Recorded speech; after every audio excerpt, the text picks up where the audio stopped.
Alors, bienvenue à tous à ce deuxième webinaire du CACMES.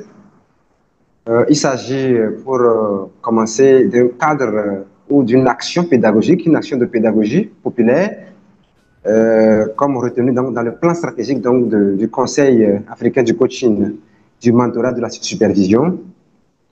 Pour les 3-5 années à venir, il faut agir pour uniformiser les compréhensions des concepts liés au coaching auprès de tous les coachs qui viennent de toutes les écoles. Et il faut sensibiliser les entreprises à comprendre le concept du coaching professionnel en différence à d'autres postures de l'accompagnement. Il faut sensibiliser les populations du fait que leur compréhension claire de la posture de coach, des modes opératoires du coaching, leur permet donc d'apprécier la pertinence de cette profession et de pouvoir distinguer les vrais professionnels des amateurs, mais de mieux profiter de cette discipline pour leur épanouissement, pour leur développement personnel et professionnels, pour l'accomplissement de leur potentiel. Nous sommes très heureux de vous accueillir à ce deuxième numéro qui est placé sous le thème « Tout comprendre sur le référentiel de compétences des coachs en Afrique, tout comprendre sur le référentiel de compétences de coaching en Afrique ». Je suis Adamas Koudou, coach certifié et directeur académique de la Master Coach PPDC au Togo. J'ai l'insigne honneur en tant que aussi secrétaire général du CACMES d'être modérateur de la conférence de ce soir. Et nous avons concocté en réalité des véritables figures du coaching de l'espace Afrique pour vous déblayer, pour vous expliquer les différents aspects du référentiel de compétences. Bientôt, je vais ouvrir le micro pour leur permettre de se présenter. Nous avons des figures qui, malheureusement, ne peuvent pas nous rejoindre à cause de difficultés de disponibilité. Mais Dieu faisant, le CACMES est béni de profils diversifiés de différents pays qui peuvent toujours répondre aux mêmes problématiques. C'est aussi ça la force du CACMES, de regorger de personnes qualifiées qui viennent de différentes écoles, qui ont des années d'expérience et qui, par leur partage de leurs expériences, leurs connaissances, peuvent permettre aux uns aux autres de comprendre ce qu'est le coaching et comment est-ce que le coaching peut s'améliorer dans le cadre de son parcours de professionnalisation en Afrique comme ailleurs dans le monde. Donc, bienvenue à vous. Bienvenue à vous, bienvenue à vous. Nous aurons la chance d'écouter, de suivre le président en exercice du CACMES, le master coach Jean-François Human, qui nous vient de la Côte d'Ivoire. Nous aurons, si les temps sont favorables, la chance d'écouter la coach Nabou Fall, qui est la vice-présidente de ce cadre panafricain du coaching. À défaut, nous aurons la chance de suivre Mariam Woun, qui est la présidente donc, de la commission professionnalisation du coaching. Elle nous vient donc du Sénégal. Il est possible aussi, je vais vous donner le nom d'un coach certifié niveau 3, donc de l'ICF. Je vais vous donner son nom. Nous aurons l'insigne honneur, donc, si donc, les conditions le permettent, de recevoir ces salutations et puis son intervention flash. Il s'agit donc de Argubi Mongia, qui est coach certifié MCC, master certifié coach donc de l'ICF. Voilà donc les personnes clés. Mais nous aurons aussi une personne, pas des moindres, qui est notre notre commissaire chargé donc de la recherche. Il est expert en ingénierie de la formation, enseignant-chercheur des universités donc au Togo. Il est responsable donc des maquettes pédagogiques au niveau de l'enseignement supérieur. C'est le docteur Dao Dao qui aussi aura à nous répondre à quelques questions sur le référentiel de compétences. Alors, j'ai briefé rapidement les quelques intervenants. Je vais vous dire bonsoir où que vous soyez. Bonsoir à tous les Togolais qui nous suivent en ce moment. Là, je vois nos amis donc, du Bénin. Merci donc d'être présents avec nous. Merci le Burkina Faso. Et depuis la Côte d'Ivoire, les gens nous suivent. Bonsoir à vous. Depuis le Sénégal, depuis Tunisie, Côte Sadoc, salutations à toi. Depuis le Gabon, et le Congo, le Cameroun. Depuis la France, coach Acha Kamel, salutations à toi. Je vois Sadio Tunkara, le coach Sadio Tunkara depuis la Guinée. Salutations à nos frères donc, du Mali. Voilà. On reçoit vos bonsoirs. Voilà. Bonsoir depuis même la Russie, le Canada. Voilà. Bonsoir à vous tous donc, de tous les pays d'où vous nous suivez, de l'Afrique et de sa diaspora, mais aussi des États-Unis, de l'Europe et de l'Asie. Nous ne serons citer tous les pays qui se font représenter sur ce webinaire. Nous allons partager ensemble quelques 1h30 ensemble. Comme je le disais, il s'agit. Merci Monja à Argubi, merci d'être là avec nous. Merci à toi. Tu es en déplacement, mais tu as tout fait pour te connecter donc, à cette plateforme. Merci à toi. Bientôt, tu auras la parole. Tu partageras avec nous tout ce qui se fait au niveau de l'International Coach Federation. Voilà. Et ce dont nous pouvons nous inspirer aussi au niveau du CACMES en Afrique pour permettre au coaching de continuer son parcours de professionnalisation, pour permettre au coach de trouver un cadre où il trouve donc des ressources pour continuer donc, de se professionnaliser et d'aider donc, cette profession magnifique de se redorer ses blasons et donc d'atteindre son plein potentiel. Alors, à présent, donc, nous avons la possibilité donc, d'inviter donc, le master coach Jean-François Yoma, qui est maintenant le président en exercice donc, du CACMES, et pour nous parler donc, du CACMES, quelles sont les motivations qui ont conduit à la création donc, de cet espace, quel est le contexte, quelles sont les justifications voilà, qui ont imposé donc, la création d'un cadre panafricain donc, du coaching comme le CACMES, et qu'est-ce que le CACMES fait concrètement, qu'est-ce qui va changer, qu'est-ce qui peut changer dans donc, la sphère du coaching avec le CACMES, et puis voilà, qu'est-ce que le CACMES a retenu comme vision stratégique, comme axe stratégique donc, de travail, et à l'horizon 2028, 2030, 2035, voilà, nous voudrons voir la lecture que le CACMES nous projette sur le coaching en Afrique. Donc, si le master coach Jean-François Yoma est en ligne, a la possibilité donc, de prendre la parole, donc, on va mettre le micro.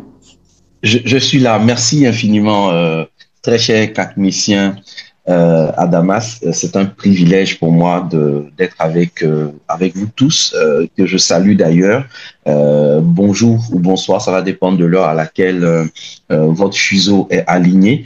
Soyez les bienvenus donc à ce webinaire spécial, le numéro 2 de notre série. Nous allons être plongés au cœur d'un sujet capital qui travaille pour l'avenir, en tout cas de notre profession sur le continent, comprendre le référentiel de compétences du coaching en Afrique. Mais avant, permettez-moi de nous immerger dans les détails qui vont nous emmener en voyage. Je vous propose un voyage qui illustre la force incroyable de l'union, la puissance démultipliée du rassemblement des synergies d'action et l'impérieuse nécessité de fédérer nos efforts. Alors, imaginez un instant le monde du sport. Nous sommes dans une période où les diffusions de matchs à l'échelle internationale se font. Un monde où des athlètes venus de tous les horizons se rencontrent, s'affrontent et repoussent les limites de la performance humaine. Derrière ces exploits individuels se cache une machine gigantesque, une fédération qui a su rassembler des centaines de milliers d'entités à travers la planète pour un objectif commun. Je parle de la FIFA, la Fédération internationale de football association, fondée en 1904 avec seulement 7 nations membres. La FIFA était donc une idée audacieuse, unir le monde autour d'un sport, créer des règles communes, organiser des compétitions équitables. À l'époque, c'était un pari fou. Chaque pays avait ses propres ligues, ses propres manières de jouer. La tâche de les rassembler semblait colossale. Pourtant, des visionnaires ont compris que l'avenir du football ne résidait pas dans la dispersion, mais dans la fédération. Ils ont mis donc de côté les différences pour bâtir des ponts. Aujourd'hui, la FIFA compte à peu près 211 associations nationales affiliées et c'est plus de membres que de nations, c'est plus de membres que les Nations Unies. Voyez, elle est devenue une force unificatrice inégalée, capable d'organiser l'événement sportif le plus regardé au monde, la Coupe du Monde, qui rassemble des milliards de personnes sur la planète Terre. Alors pourquoi cette histoire? Parce que la leçon de la FIFA est universelle. Lorsque des individus, des organisations, des nations même décident de fédérer leurs énergies, de parler d'une seule voix pour un objectif commun, leur impact est exponentiel. C'est la force de la collaboration, de la normalisation, de la vision partagée qui permet de transcender les défis et de bâtir un avenir fort. Et c'est précisément dans cet esprit-là de rassembler, de fédérer les énergies que le CACMES, le Conseil africain du coaching, du mentorat et de la supervision, a vu le jour. Aujourd'hui, donc, nous allons découvrir comment le CACMES, à l'image de ces grandes fédérations mondiales, s'est donné pour mission d'unifier, de structurer et d'élever le niveau du coaching au niveau continental africain. Nous allons explorer son référentiel de compétences, comprendre les urgences auxquelles il répond et entrevoir la vision stratégique qui porte cette organisation. Alors, la première chose en tout cas que j'ai envie de dire, c'est le premier point qui parle des urgences et le constat. Pourquoi le CACMES? Eh bien, le secteur du coaching en Afrique, comme l'a précisé tout à l'heure l'intervenante qui m'a précédé, bien que dynamique, est en pleine croissance et fait face à un défi majeur, un certain manque de structuration, de normalisation et de reconnaissance officielle. Il était essentiel de passer d'initiatives isolées à une force collective capable de défendre les intérêts de nos professions et d'en assurer une qualité irréprochable. Nous avons constaté le besoin de fédérer les énergies et les réflexions des coachs et organisations de coachs à travers tout le continent, de l'Afrique de l'Ouest à l'Afrique de l'Est, en passant par l'Afrique centrale, l'Afrique du Nord, l'Afrique du Sud, Madagascar et nos diasporas. Car ensemble, nous sommes plus forts et notre voix porte plus loin. Qui sommes-nous donc en tant que CACMES? Nous sommes donc le Conseil africain du coaching, du mentorat et de la supervision.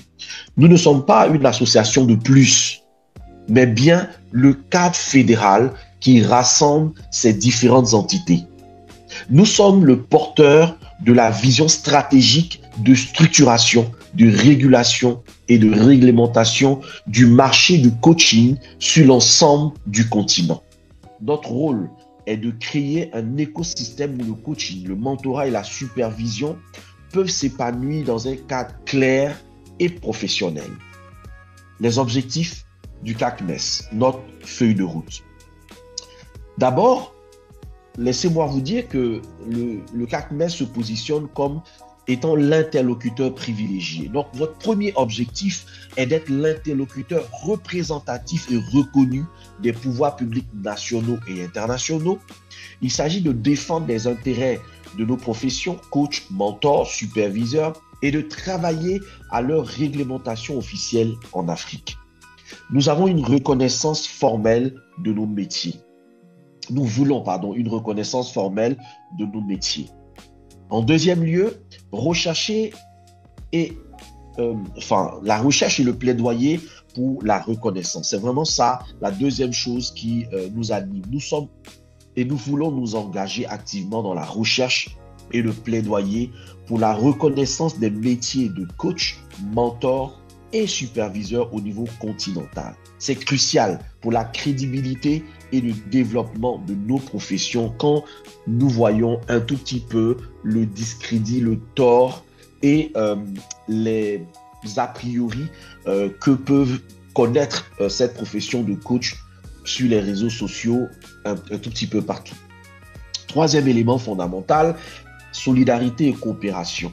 Le CACMES promeut et favorise la solidarité entre les associations, fédérations et réseaux professionnels des coachs de tous les pays membres. Nous voulons instaurer une coopération culturelle, scientifique, permanente pour apprendre les uns des autres et construire ensemble.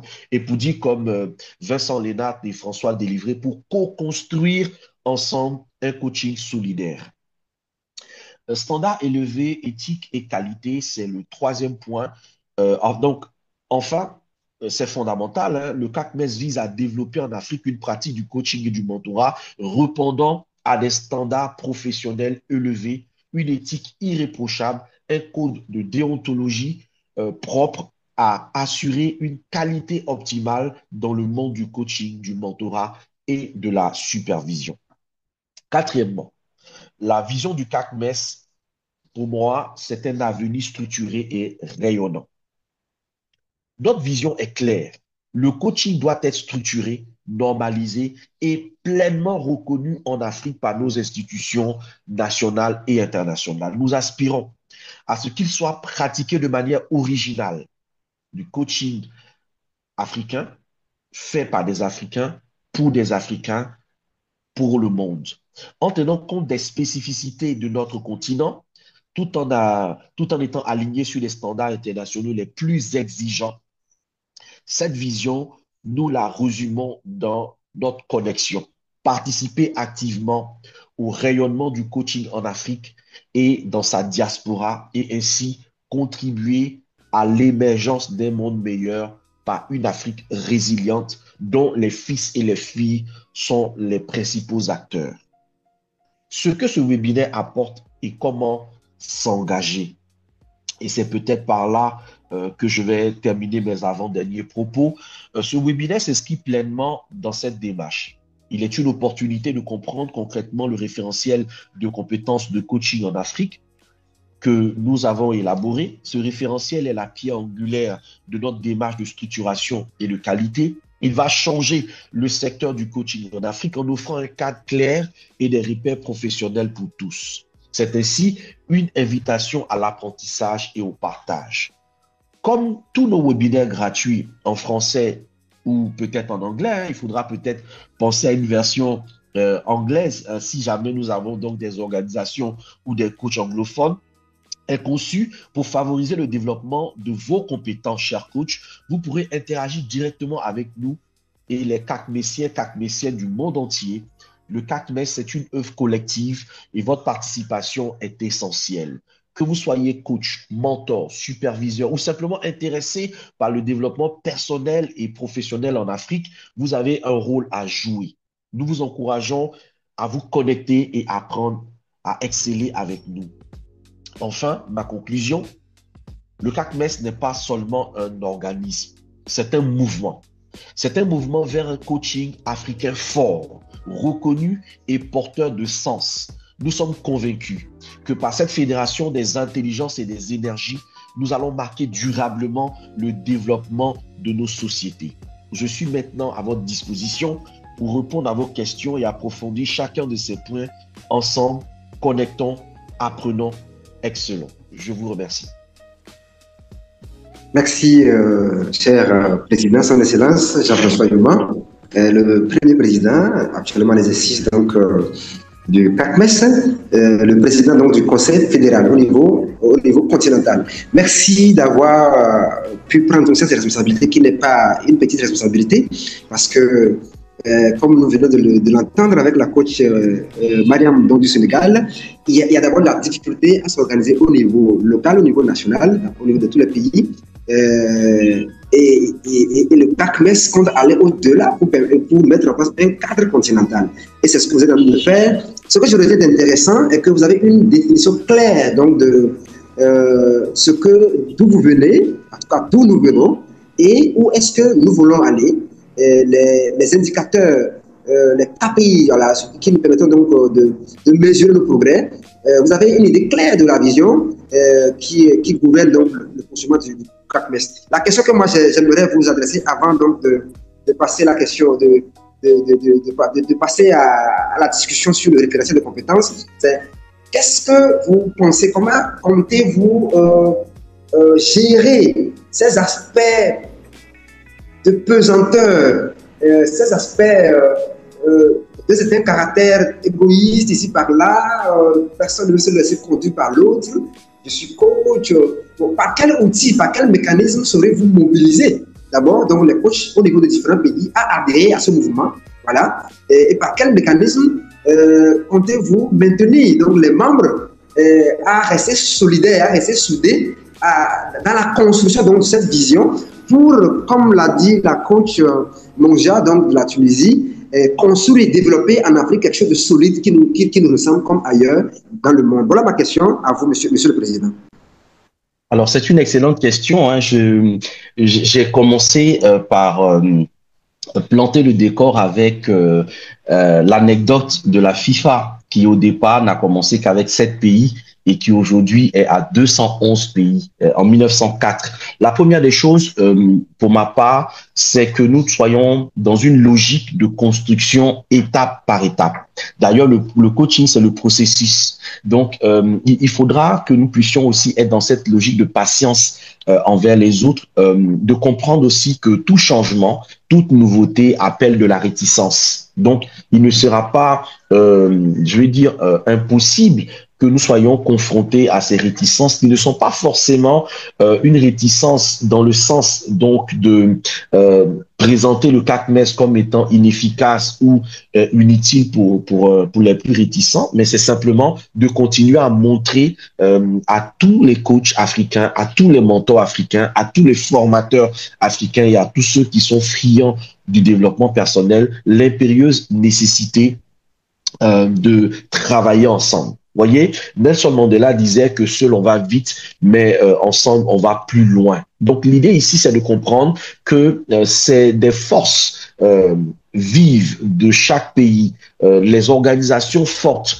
de chaque pays qui, mises ensemble, peuvent devenir des associations supranationales, des associations continentales et qui peuvent justement devenir une force pour le coaching en Afrique. Donc déjà, nous on est complètement ouverts sur cette perspective de se dire on va être aussi dans une communication transparente et dans l'écoute active pour créer la confiance. Alors, très chers amis et frères CACMESiens à Damas, il faut peut-être que nous puissions insister sur le pourquoi, insister et répéter la nécessité de cette fédération, rappeler les enjeux du marché du coaching en Afrique. Il y a un manque de régulation, il est évident. Il y a une concurrence qui est déloyale, il y a une reconnaissance qui est insuffisante. Il faut montrer comment la fédération est la solution la plus efficace pour y remédier. Clarifier les bénéfices tangibles, par exemple, pour chaque coach, mentor et superviseur, crédibilité accrue, protection professionnelle, opportunité de développement, réseau renforcé.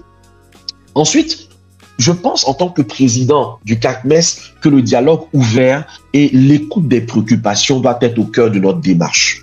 Mettre en place des canaux d'écoute, sondages, réunions régionales, ateliers thématiques, points de contact dédiés, comprendre les sources de réticence. Sont-elles liées à la peur de perdre son autonomie, à des expériences passées négatives avec d'autres structures? à la méconnaissance des objectifs, à des divergences de vision, c'est à nous qu'il appartient en tant qu'organe fédéral de réfléchir et de penser les choses de cette façon. Puis, je parlerai de la transparence sur la gouvernance. En tout cas, pour moi, démontrer une gouvernance claire, participative, et éthique, publier les statuts, les procès-verbaux des grandes décisions, les comptes, montrer que le CACMES n'est pas une structure opaque, mais un cadre au service de ses membres. Ensuite, j'irai plus loin pour te dire que la valeur ajoutée concrète est la démonstration par l'action, prouver l'utilité du CACMES. Donc, offrir des services et des bénéfices immédiats, c'est ce que nous faisons à travers les webinaires gratuits qui sont un excellent exemple. Développer d'autres services à valeur ajoutée, ressources documentaires, annuaires des membres, opportunités de mentorat croisé, réduction sur des formations. Oui, nous ferons des réductions sur les formations aux personnes, par exemple, qui sont membres du CACMES si elles veulent avoir accès à la formation dans certaines écoles de coaching. Accès donc à des outils, mettre en avant par exemple ce que j'appelle le quick win, des victoires rapides, donc communiquer sur les premières réussites du CACMES, même si elles sont modestes. Par exemple, une reconnaissance formelle obtenue dans un pays, le succès d'un premier événement fédérateur, l'intégration de nouveaux membres clés. Ces succès renforcent la confiance et l'attractivité. Développer le référentiel de compétences. Nous travaillons sur cette partie entière depuis quelques années, et tu le sais. Et puis, l'inclusion et la représentativité. Faire du CACMES leur projet. Le CACMES n'est pas à nous. Le CACMES est le leur. Et il appartient à chacun d'entre nous connectés ici ce soir. Donc, impliquer les leaders locaux, c'est ce que nous comptons faire. Comment on le fait? C'est de s'appuyer sur les leaders d'opinion, les acteurs influents des différentes régions, associations existantes, les inviter à devenir des ambassadeurs et à participer aux instances du CACMES, conseils, comités, etc. Diversifier ou en tout cas faire comprendre à chaque membre la question de l'inclusion. S'assurer que les différences ou les différentes sensibilités, écoles de pensée, réalités géographiques du coaching en Afrique sont représentées au sein du CACMES. Vous voyez, montrer que la fédération est un espace où chacun trouve sa place et sa voix. La co-construction, j'en ai parlé tout à l'heure, et je terminerai en résumé pour dire la gestion des pesanteurs et des réticences par le CACMES reposera sur l'écoute et la compréhension des craintes, la transparence et la clarté des intentions et des bénéfices, la démonstration par l'action de la valeur ajoutée concrète, l'inclusion et la co-construction pour que chacun se sente partie prenante, et enfin, la vision à long terme d'un secteur de coaching africain structuré, reconnu et excellent. Voilà donc, chers frères, chers CACMESiens et CACMESiennes, la vision que nous avons de comment gérer les pesanteurs et les réticences face au CACMES. Je te remercie.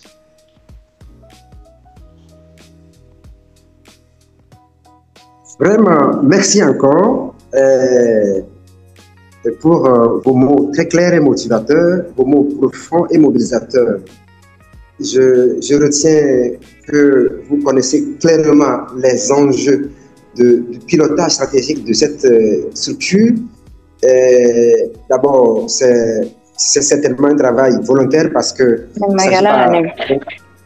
il ne s'agit pas donc d'un travail rémunéré, mais une participation citoyenne, un rôle social au-delà donc de votre école, au-delà donc de votre association, mais vous prenez donc un rôle de président pour cette organisation. Ça fait quand même une tâche de plus. Donc, il faut trouver du temps chaque jour, chaque semaine, chaque mois.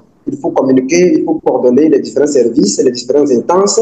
Voilà, merci encore et que le coaching vous soit reconnaissant, en tout cas pour les 10 ans à venir, et qu'on puisse vous citer parmi donc, ceux qui ont fait bouger les lignes pour rendre les choses possibles en Afrique. Alors, merci. Pour continuer, voilà. J'espère que vous serez là toujours pour la suite parce que vous devez répondre à d'autres questions aussi. Oui, je suis là jusqu'à la fin. D'accord. D'accord. Donc, je vais vous poser une question. Et cette question aussi, je l'adresserai à qui a la possibilité d'ouvrir son micro, de faire des contributions.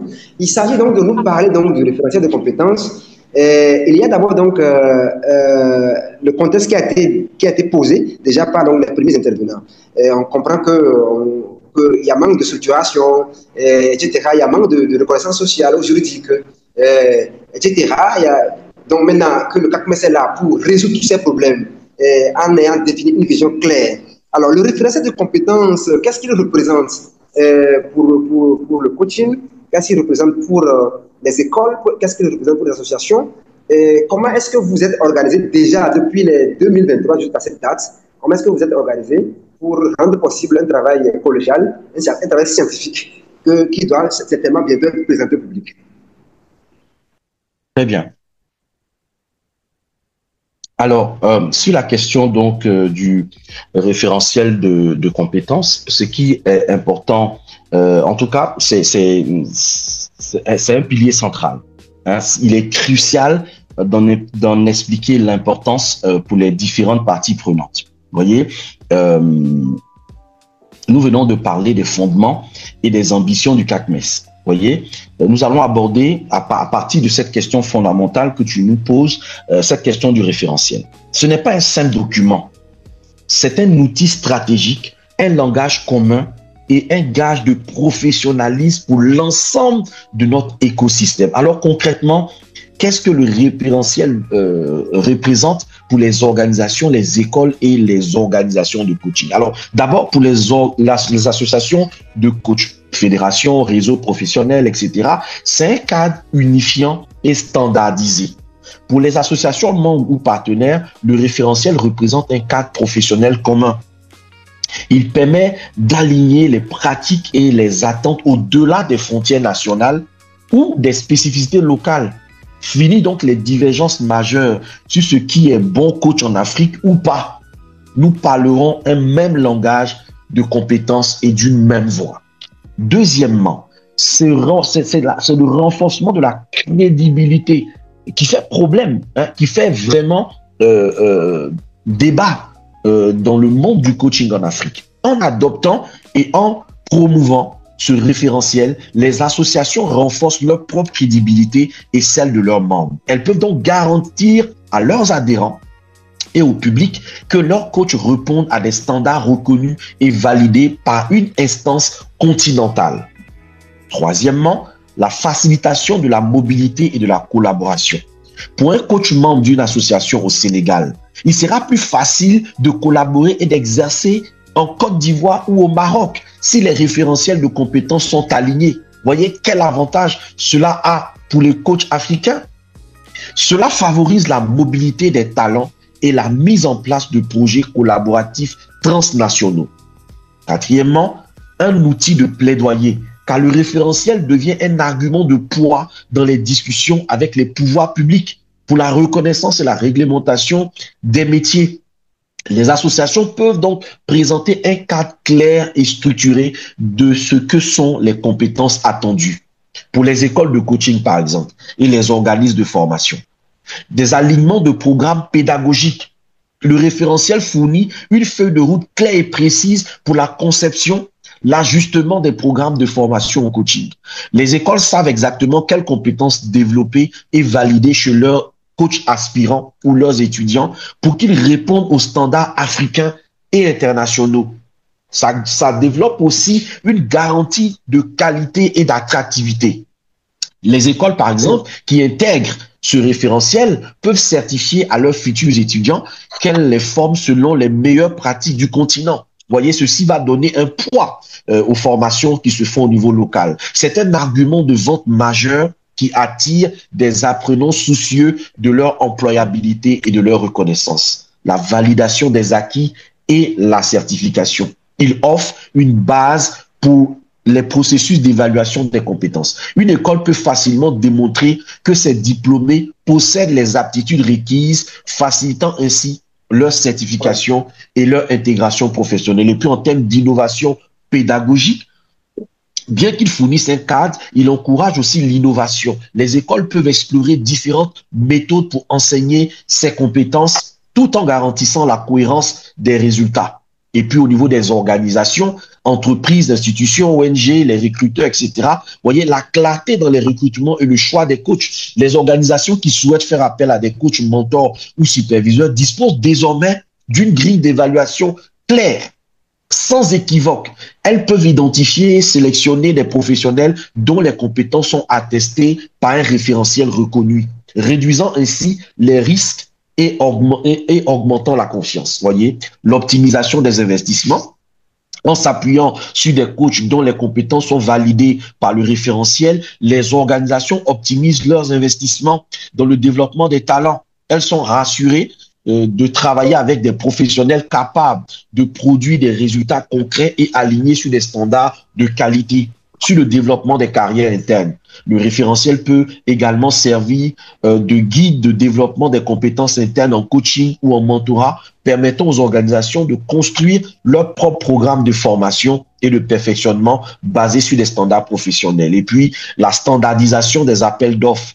Les services achats ou RH peuvent utiliser le référentiel pour formuler des appels d'offres plus précis et exiger des garanties de compétences pour les missions de coaching et de mentorat. Ensemble, chers frères à Damas, chers CACMESiens et CACMESiennes connectés ce soir, le référentiel de compétences est notre boussole commune. Il vise à élever collectivement le niveau de la profession, à garantir la qualité des services offerts, à protéger les usagers et à assurer la pérennité et le rayonnement du coaching, du mentorat et de la supervision sur l'ensemble du continent africain. C'est un instrument de professionnalisation et d'excellence pour nous tous. Voilà donc l'avis en tant que président que j'ai en ce qui concerne le référentiel de compétences dont il s'agit. Merci beaucoup. Encore merci beaucoup, Son Excellence Jean-François Yoma, notre président à nous, très aimé. Merci pour votre responsabilité prise, mais aussi votre connaissance des mots justes qui expliquent le fond de la chose. Et merci d'avoir été là ce soir. Merci d'avoir su représenter suffisamment votre vice-présidente qui, à la dernière minute, a été obligée d'être absente compte tenu du déplacement. Et ça veut dire que nous avons nous avons de la compétence. Ça nous rassure. Voilà. Alors, une dernière question que je vais vous poser avant que les participants nous posent leurs questions. J'ai participé donc à ces travaux avec vous à fond et je crois que pour élaborer donc le référentiel de compétences du PACMES pour l'Afrique, vous avez dû considérer plusieurs référentiels de compétences, celui de l'ICF, celui de la SF Coach, voilà, celui de l'MCC, même celui du commissariat de l'Afrique du Sud, pour tenir compte donc de tout ce qui se fait ailleurs, mais aussi en faisant une analyse des éléments typiquement africains. Vous avez certainement assuré un certain ancrage. Donc, est-ce que vous pouvez nous parler un peu de pourquoi vous l'avez fait comme ça et quels sont ces éléments d'ancrage africains qui colorent spécifiquement ce référentiel de compétences? Ok. Permets-moi 2 minutes que je puisse les saluer. Donc, Mongia Argoubi, merci beaucoup pour tes commentaires. Merci au Master Coach Emmanuel. Merci également à Prudence Oscar. Merci infiniment également à... c'est écrit Alcatel 1, mais je ne sais pas qui c'est. Merci beaucoup. Merci infiniment pour vos mots. Ça fait plaisir d'avoir des discussions comme ça avec des passionnés du coaching. Voilà, je voulais faire ce petit clin d'œil avant de répondre à la question de mon ami et frère CACMESien Adamas, qui fait un formidable travail également. Merci infiniment pour le travail aussi que tu abats à mes côtés. Et c'est vraiment l'occasion pour moi de demander à l'ensemble des CACMESiens, CACMESiennes et toutes les personnes invitées sur ce webinaire de pouvoir saluer le travail d'Adamas. C'est un secrétaire général exceptionnel, doué de compétences vraiment interpersonnelles extraordinaires. Bravo, cher confrère, pour ce que tu accomplis. Alors maintenant, important de savoir pourquoi on a tenu compte des référentiels existants dans chaque pays africain. La question est fondamentale et elle vient répondre à ce besoin de rassurance et de s'assurer que nous sommes ouverts, nous sommes dans une approche inclusive et qui tient compte justement des sensibilités de chaque pays, de chaque organisation. Alors, donc, le respect de la diversité et des spécificités locales, c'est la première démarche que nous avons voulu respecter. L'Afrique est un continent d'une immense diversité culturelle, linguistique et socio-économique. Les réalités du coaching à Abidjan ne sont pas toujours les mêmes qu'à Casa, à Nairobi ou à Johannesburg. Donc, des référentiels locaux ont pu émerger pour répondre à des besoins spécifiques et tenir compte de ces contextes. Ignorer ces référentiels existants, ce serait ignorer le travail déjà accompli et les dynamiques locales. Notre objectif n'est pas de tout effacer pour reconstruire à zéro, non, mais de bâtir sur des fondations existantes. La deuxième chose, c'est de faciliter l'adoption et l'adhésion. Si un référentiel continental est perçu comme une imposition venue d'en haut ou de l'extérieur des réalités nationales, elle rencontrera inévitablement de fortes résistances. En intégrant et en reconnaissant les spécificités des référentiels nationaux, le CACMES favorise l'adhésion des acteurs locaux. Ils se sentent reconnus, entendus. Ils voient leur travail valorisé dans une vision plus large. C'est essentiel pour fédérer et non pour diviser. Troisième chose, c'est la capitalisation sur l'expertise existante. Voyez, alors les nombreux pays africains ou des associations ont leur sein ou ont déjà développé en tout cas une expertise précieuse et des cadres de compétences adaptés à leur contexte. C'est le cas, par exemple, du RIS que je dirige, d'autres organisations qui existent. Tenir compte donc de ces référentiels, c'est capitaliser sur cette richesse, sur les années d'expérience et d'apprentissage déjà accumulées. Cela permet d'intégrer des meilleures pratiques locales et les innovations qui ont déjà prouvé leur pertinence sur le terrain. Quatrièmement, assurer la pertinence et l'ancrage culturel. Vous voyez, l'ancrage culturel. Alors, un référentiel véritablement africain. Et je reviens vraiment sur ce triptyque qui est pour moi essentiel. Un coaching africain fait par des Africains pour des Africains. Donc, ça doit refléter les valeurs, les modes de communication, les défis spécifiques du continent. Les référentiels nationaux, même imparfaits, sont souvent plus proches de ces réalités que des modèles purement occidentaux. Excusez-moi, l'objectif n'est pas de copier-coller, mais d'adapter et d'intégrer. En examinant les référentiels existants, nous pouvons identifier ce qui fonctionne bien localement et harmoniser avec les standards internationaux pour créer un référentiel africain original et pertinent. Ensuite, éviter la fragmentation et les doublons. Si le CACMES, par exemple, avait créé un référentiel ex nihilo sans consulter les acteurs nationaux, nous risquerions de créer un système parallèle, source de confusion et de fragmentation accrue sur le marché. L'approche du CACMES vise à harmoniser, à consolider et à élever le niveau général en intégrant ce qui est déjà opérationnel et pertinent plutôt qu'à rivaliser ou à rendre obsolète ce qui existe.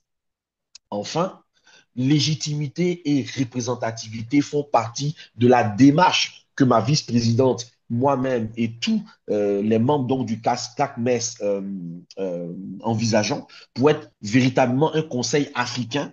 Le CACMES doit être légitime aux yeux de tous les pays. L'intégration des référentiels nationaux est une marque de respect de mon point de vue et de reconnaissance qui assoit cette légitimité et renforce notre représentativité sur tout le continent. En somme, notre référentiel continental n'est pas un substitut, mais une synthèse évolutive. Il est le fruit d'un travail d'analyse, de convergence et d'harmonisation des meilleures pratiques et des réalités africaines. Il garantit que notre cadre commun est à la fois robuste au niveau international et profondément enraciné dans les réalités et les richesses de chaque nation africaine. Voilà un tout petit peu, cher Adamas, ce qui a meublé la réflexion de cette organisation du référentiel en allant chercher un tout petit peu dans toute l'Afrique du Nord, de l'Ouest, du Centre, de l'Est et du Sud, les référentiels existants. J'espère avoir répondu à ta question. Magnifiquement, merci, Président. Et il y a quelqu'un qui pose la question. quelles sont les dispositions à prendre pour avoir accès à ce référentiel? Et je crois que sa réponse viendra plus tard, mais ou bien je repose sa question à ma manière. Alors, comment est-ce que vous faites pour mettre ce référentiel-là à disposition donc, du public pour que s'en servent ceux qui ont une école de coaching, voilà, pour aligner leur curriculum sur les compétences de coach que vous retenez pour l'Afrique, pour aussi aider les associations professionnelles à mettre à jour leur code de déontologie, voilà, et bien aussi aider les entreprises, comme vous l'avez dit avant, à pouvoir construire leur système de recrutement, voilà, en tenant compte donc des compétences de coach et ce qui leur permettra de faire des bonnes évaluations. Comment est-ce que vous faites pour que ce référentiel de compétences soit mis à disposition du grand public? Ok, d'accord. Alors, après, je pense que c'est le travail de nous tous. Hein. C'est le travail de nous tous et autant que nous serons engagés auprès du CACMES, autant nous aurons la possibilité de le faire. Mais dans mes réflexions, je pense que un référentiel, même le meilleur, n'a pas d'impact que s'il est connu, compris et utilisé. Donc, rendre le référentiel du CACMES effectivement et efficacement disponible auprès du grand public, au-delà des coachs et des écoles, est crucial pour la crédibilité et la reconnaissance de la profession. Alors, voici comment j'ai pensé que cela pouvait se faire. Alors, nous avons parlé de l'importance cruciale du référentiel, mais il ne restera une chimère que s'il reste dans nos pensées. Alors, une accessibilité numérique optimale. Bon, on aura donc une plateforme web dédiée et intuitive. Le référentiel sera hébergé donc sur une section dédiée et bien visible du site web du CACMES que nous allons concevoir très bientôt. Ce site sera conçu pour être intuitif, facile à naviguer et optimisé pour tous les appareils, ordinateurs, tablettes, smartphones. Nous aurons une version téléchargeable, proposer une version donc PDF du référentiel claire, bien mise en page, facile à télécharger. Des versions synthétiques, donc infographie, brochures simplifiées, seront également disponibles pour une compréhension rapide. Et puis, un contenu multilingue. Vu la diversité linguistique du continent, des versions en français et en anglais seront la base. À terme, nous pourrions envisager des traductions dans d'autres langues clés si la demande et les ressources le permettent. Une fois aux questions détaillées, donc une section fois aux questions, répondra aux interrogations courantes du grand public sur ce qu'un coach certifié par le CACMES, pourquoi choisir un coach référencé, la garantie de qualité, etc. Et puis la pédagogie et la vulgarisation rendent le complexe simple. C'est ce que je pense. À travers donc des infographies, des vidéos explicatives, nous allons développer des supports visuels impactants, des infographies qui résument les points clés du référentiel et des courtes vidéos animées ou explicatives qui vulgarisent le contenu, les avantages pour l'utilisation finale. Ces supports seront facilement partageables sur les réseaux sociaux. On pense aussi à ce qu'on appelle les articles de blog ou de témoignages. Donc, le site du CACMES et nos partenaires publieront régulièrement les articles du blog expliquant différentes facettes du référentiel, ses bénéfices, les témoignages d'entreprises, d'individus ayant bénéficié de l'accompagnement d'un coach référencé CACMES et puis toujours les webinaires et les conférences de sensibilisation. Donc, nous organiserons des sessions d'information grand public en ligne et potentiellement avec des organisations d'entreprises. Okay? Il y a des organisations d'entreprises comme par exemple le CGC en Côte d'Ivoire, l'organisation du patronat dans différents pays africains, ça existe. On pourrait, dans la logique, on va dire du lobbying, qu'en tant que président et en tant que bureau du CACMES, nous allons mettre en place, nous pourrons rencontrer ces différentes organisations professionnelles et leur proposer notre cadre de référence, donc notre référentiel de compétences. Et puis, le réseautage et les partenariats stratégiques, hein, ça nous permettra de diffuser largement. Je l'ai dit, collaboration avec les fédérations et associations nationales, partenariat avec les chambres de commerce et les fédérations d'entreprises, relations presse et médias, Nous parlerons également de l'intégration dans les programmes universitaires ou grandes écoles ou même des écoles de coaching qui existent à l'échelle continentale. La preuve donc par la qualité et la visibilité des coachs référencés. Donc un annuaire des coachs référencés, CACMES, un marquage de qualité, en combinant en tout cas, de mon point de vue, ces approches, le CACMES vise à ce que le référentiel de compétences ne soit pas juste un document, mais un standard vivant et reconnu qui guide le choix des consommateurs, assure l'excellence de la profession du coaching en Afrique. C'est en cela que nous œuvrons à la restructuration et à la régularisation, la régulation du marché pour le bénéfice de tous. Voilà ce que je voulais partager comme élément de réponse sur cette question. Merci beaucoup. Il s'appelle Jean-François Yoma. Il est le président donc, du réseau international des coachs éthiques, dont le siège se trouve à Abidjan, Côte d'Ivoire. Il est le directeur académique de l'école de coaching éthique d'Abidjan, qui a récemment ouvert une filiale au Congo. Il est l'actuel, donc le premier président, donc l'actuel président, le président en exercice du CACMES. Nous sommes très heureux de vos réponses percutantes, profondes, qui montrent que les membres du CACMES, en tout cas les fondateurs et tous ceux qui adhèrent, tout ce réseau qui est mis en place est compris par ceux qui le font. Ils savent d'où ils viennent, ce qu'ils font et comment y aller. Encore merci à vous. Nous avons épuisé dans les minutes qui sont réservées pour la communication. Il est 20h30 au niveau GMT. Nous allons simplement prendre 3 questions au maximum. 3 questions au maximum. Pour finir pour ce soir, si les internautes qui nous suivent ont des préoccupations ou des contributions aussi que les gens voudraient faire. Le docteur Dao Dao, il est arrivé parmi nous, il avait une question à laquelle il devait répondre. S'il peut prendre son micro, je lui adresse donc sa question. Il s'agit de nous dire, en dehors de tout ce travail qui a été démontré par donc, le coach Jean-François Yoma, qu'est-ce qui justifie d'abord, quels sont les usages possibles, d'autres usages possibles donc du référentiel? De quel droit avons-nous eu à mettre en place ce référentiel et quels sont les éléments de justification scientifique donc d'un référentiel de compétences et dont certainement le CACMES aurait tenu compte pour rendre donc son référentiel aligné sur les standards mondiaux, crédible donc auprès des universités et auprès des scientifiques. Docteur Dao Dao. Bien, merci. Est-ce que vous m'entendez? Oui, très très bien. Ah là, vraiment clinique. Bon, je suis effectivement le docteur Dao Dao, expert en ingénierie de formation et en, disons, référentiel. Voilà.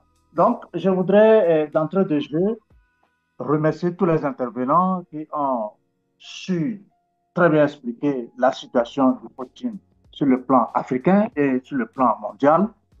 Mais je voudrais quand même revenir sur ce sujet pointu qu'est le référentiel de compétences. En fait, un référentiel de compétences, c'est quoi? C'est un management utile au service des ressources humaines. Comme ça se dit, un référentiel de compétences, prenons les choses terre à terre. Le référentiel de compétences, c'est un ensemble de compétences auxquelles on réfère pour pouvoir exercer un métier. Voilà, c'est la plus simple définition. Alors, ainsi dit, si le référentiel de compétences est un répertoire de compétences auquel on fait recours pour exercer, pour avoir les normes d'exercice d'un métier, alors le coaching, qui se veut également un métier, doit avoir un référentiel de compétences. C'est comme on prend le métier d'enseignant. On sait que pour être un enseignant, il faut réunir un certain nombre de compétences. C'est la même chose pour un coach. Ce n'est pas une question de continence, ce n'est pas une question de publication, ce n'est pas une question de quoi que ce soit, mais c'est une question scientifiquement reconnue. Ça veut dire quoi? Ça veut dire que j'attaque en même temps peut-être un sujet, puisque je n'étais pas là il y a longtemps, je vais tout dire en même temps, et je ne sais pas quand est-ce que ça va couper. Alors, pour avoir ce référentiel de compétences, comme le président l'a dit tout à l'heure, on ne reste pas entre les quatre murs pour concevoir un référentiel de compétences. Non. Un référentiel de compétences, on l'obtient à partir de la participation de tous ceux-là qui sont censés exercer le métier. Comment ça se fait? On lance le document avec, bien sûr, une monture dans laquelle on va lister un certain nombre de compétences qu'il faut avoir de compétences et de coach. Alors, ce document va faire le tour de tout le monde. Chacun va apporter son input. Chacun va améliorer, chacun va discuter. Et lorsqu'on a un élément, un document qui représente à peu près la réflexion de presque tout le monde, alors on s'assoit. Comme nous avons commencé avec le CACMES, on s'assoit également. On discute autour de la question. Tous les mots qui seront placés seront discutés parce que ça doit être des mots qui ont un sens pour tout le monde. On doit comprendre ça de la même manière, de façon que ça soit universel. Même si vous êtes asiatique et vous arrivez en Afrique, vous savez qu'il y a des compétences que vous devez avoir pour pouvoir exercer le métier de coach. Ça, ce document, lorsqu'il fait le tour du monde, on sait que ça, nous tous, nous avons contribué à l'élaborer. Si c'est ainsi, ça veut dire qu'il va obtenir l'adhésion de tout le monde. Bien sûr, on aura écrit autour du document pour l'expliquer, parce qu'il y en a qui vont arriver prendre le train en marche. On va l'expliquer pour que quiconque veut embrasser le métier puisse comprendre quelles sont les compétences qu'il doit avoir, c'est-à-dire quelles sont les qualités physiques, intellectuelles, techniques que la personne doit avoir pour pouvoir exercer ce métier. Même moral, voilà, même moral. Donc, c'est un document, c'est vrai que ce n'est pas un listing, mais c'est un document quand même dans lequel il y aura des parties, des différentes parties, dont l'ensemble regroupe toutes les compétences qu'il faut avoir pour exercer le métier. Donc, je voudrais dire tout simplement que le référentiel de compétences doit s'aligner sur le référentiel métier du coaching. Mais nous n'allons pas nous arrêter là parce que le coaching qu'on veut comme science doit véhiculer effectivement pour son enseignement. Je vais aborder le côté enseignement. Pour son enseignement, on doit avoir une méthodologie. Bon, le président l'a abordé tout de suite, la pédagogie. Mais on ne peut pas faire le coaching comme on veut et quand on veut. Ce n'est pas possible. Il doit avoir les normes pour faire le coaching. Comment, quelle est la procédure à suivre? Pour qu'on sache que quand quelqu'un exerce le coaching, qu'on dise que oui, il a réussi ou il n'a pas réussi. S'il a réussi, c'est parce qu'il y a un référent. S'il n'a pas réussi, c'est parce qu'il y a un référent. Et on compare ce qu'il fait à ce qu'il doit, à la norme, pour qu'on dise qu'effectivement, il est en train de réussir la chose ou pas. C'est dans toutes les sciences, c'est dans tous les métiers. Un métier qui n'a pas disons, de référentiel, c'est un métier qui est en l'air. Maintenant, en Afrique, nous avons des problèmes. Aujourd'hui, vous l'avez dit déjà, quand quelqu'un se lève et dit, bon, je suis coach et tout, bon, voilà. Mais pour être coach, il faut être formé coach. Pour être formé coach, il faut avoir un programme de formation. Il faut avoir des contenus à donner. Ces contenus ont des bases. Ces bases, là, on les obtient où? C'est à partir surtout de ces référentiels. C'est à partir de ces référentiels. Donc, je ne vais pas perdre beaucoup de temps. C'est ce que je voudrais ajouter d'abord. Et je crois qu'on va revenir là-dessus parce que le référentiel de compétences, comme le président l'a dit aussi, c'est un document phare. C'est, disons, la fondation même du métier de coaching. C'est la fondation de la science de coaching. Ça, c'est une fondation. Et donc, on doit bien s'entendre sur le contenu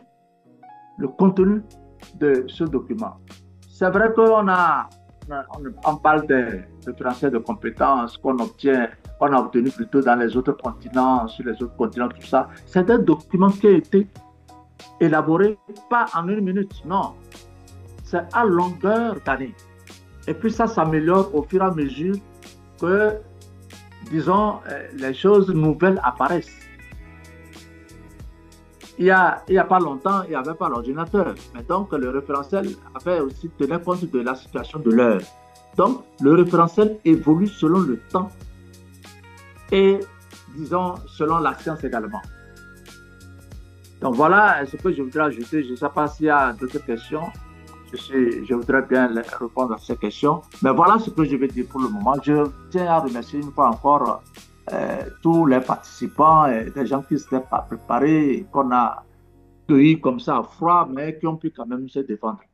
Je redis les mots d'Adamas, le coaching regorge des ressources humaines très aguerries et je suis confiant que ça va marcher. Je vous remercie. Merci, cher intervenant, docteur Dao Dao, Madame Beneni.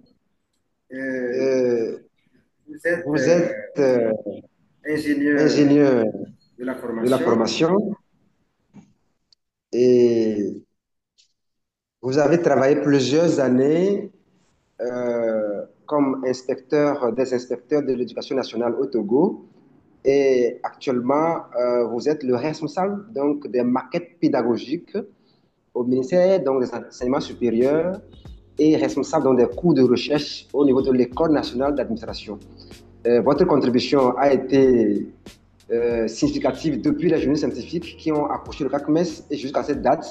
Nous vous remercions, vous et tous les professeurs d'université, les chercheurs qui ont contribué aux côtés donc, des professionnels du terrain à faire ce travail qui est au service donc, du coaching en Afrique.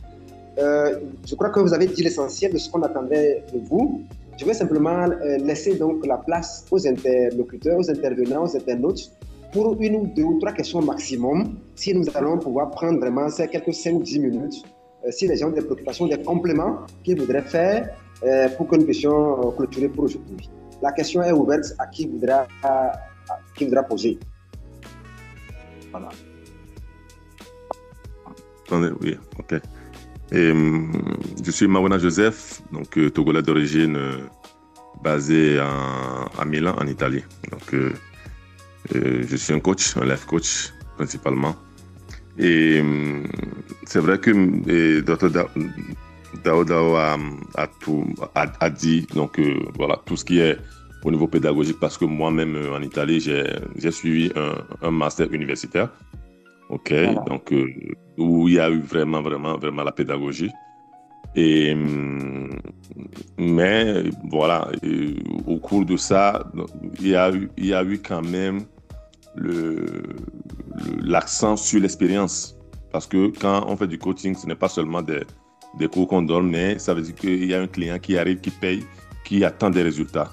Donc je crois que l'accent aussi sur les résultats, ou bien l'assurance du résultat au client, on doit aussi donc donner un coup d'œil voilà, sur ça aussi. Donc, c'est ce que j'aimerais compléter. Merci beaucoup. Merci, cher ami, cher frère coach Joseph. Merci pour avoir été disponible. Merci pour avoir collaboré et avoir apporté votre touche donc, à cette communication.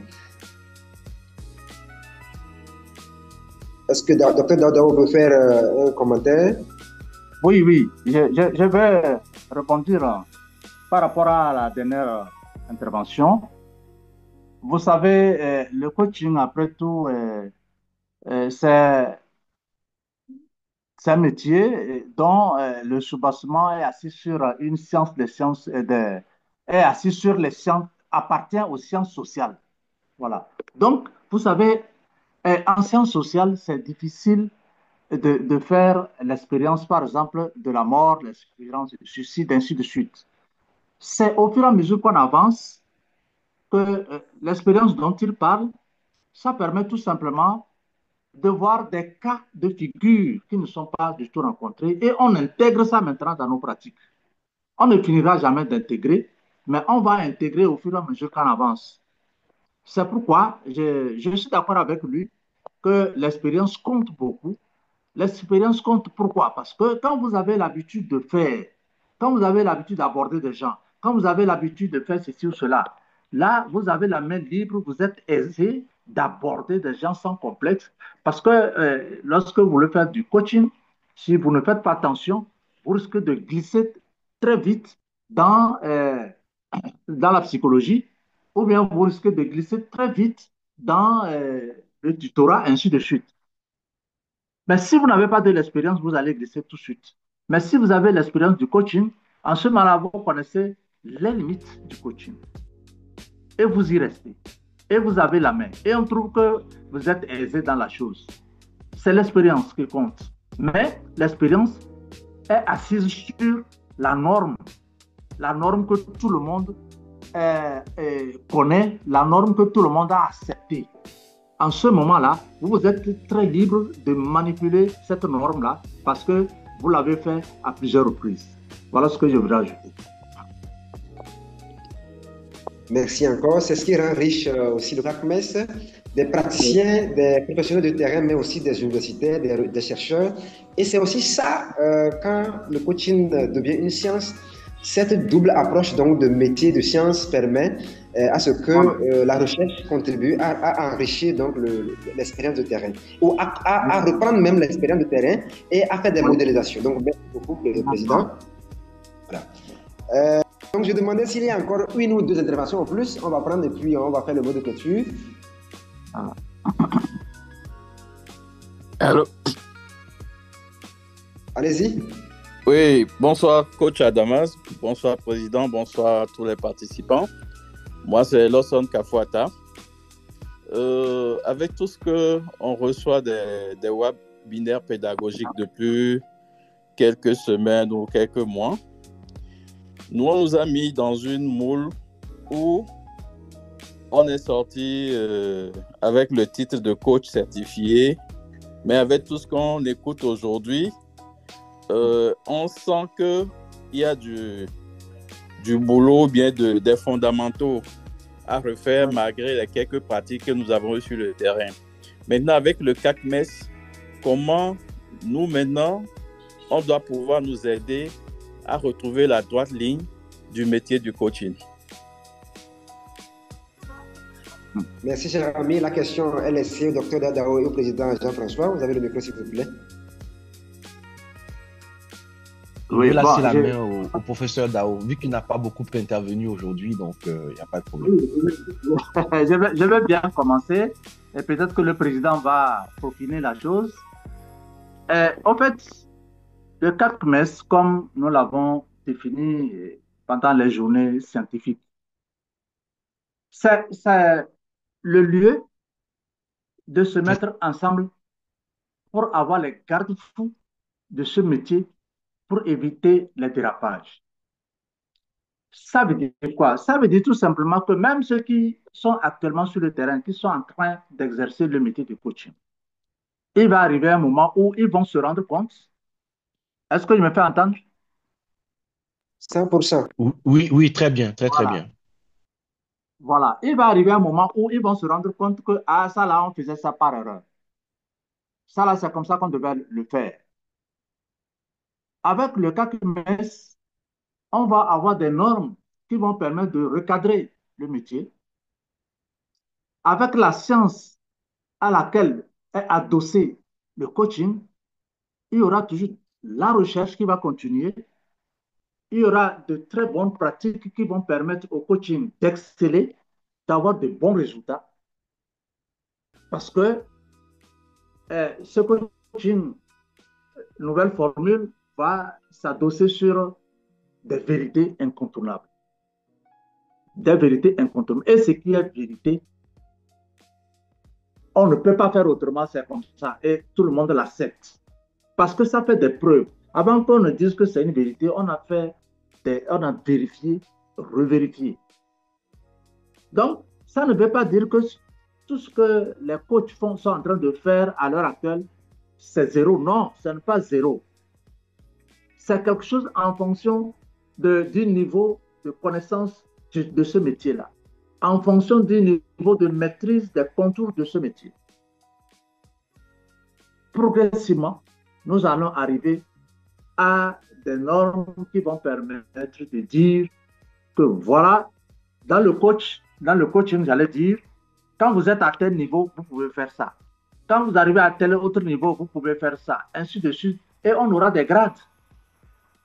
On aura des grades. Ce n'est pas l'affaire d'une personne, c'est plusieurs personnes qui vont évaluer tout ça là pour dire, bon, ça, voilà, la personne là, elle a telle compétence, ça lui vaut tel grade. Tout ça là, le 4 mai va régler tous ces problèmes. Ça va régler tous ces problèmes. Mais pour le moment, nous sommes en train d'aller doucement. Heureusement, on a un président de poids qui est en train de faire du grand travail à partir des contacts et autres. C'est comme ça qu'on va faire. On aura encore à se retrouver, comme nous l'avons fait pendant les journées scientifiques. On va encore discuter. On va encore discuter et on va progresser. Aujourd'hui, le 4 mai est à un niveau donné. Et on va progresser dans la conception des outils sur lesquels le 4 mai va s'asseoir, va se fonder pour fonctionner. Les outils sont en train de se faire. Je crois que le président est en train de penser à ces outils-là et que quand on va se retrouver ou quand on va encore relancer la chose, chacun va contribuer pour qu'on puisse avoir des outils fiables. Donc, c'est ce que je voudrais dire en attendant. Si le président peut ajouter ou rectifier, bon voilà, on va ensemble avancer et puis sortir de bons résultats. Merci.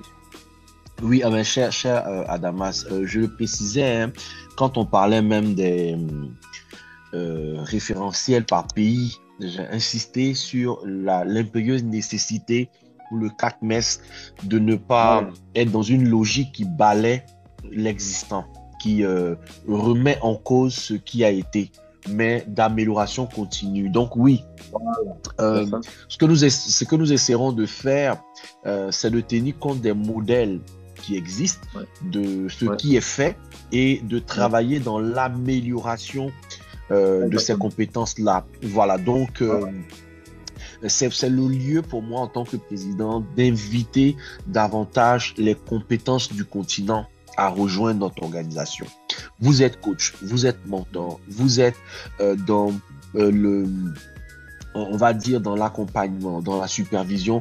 Rejoignez le 4 mai. On a besoin de votre intelligence.